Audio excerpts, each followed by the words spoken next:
It all started when we bought this house about 7 years ago.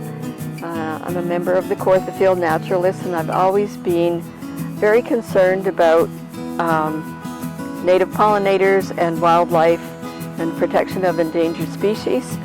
So when we bought this house, it had no gardens, so it was a clean slate for us to work with. So we planted primarily natives, but we do mix it with nursery plants.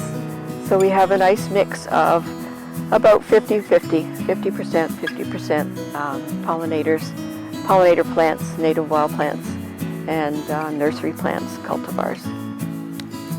You don't have to be a purist in the sense that you don't have to plant 100% native plants. You can have a mix of nursery, cultivars, and native plants, but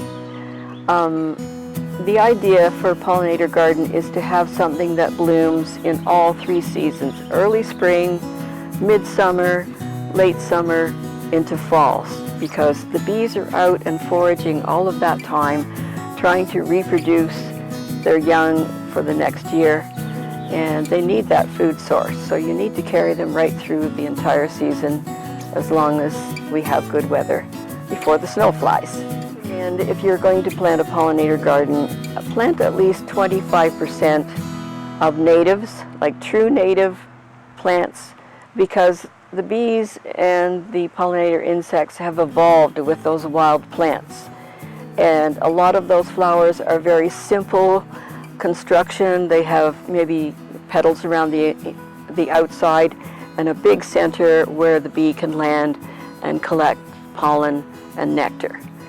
Your cultivars are developed mainly for bloom, not for seed, not for nectar, not for pollen.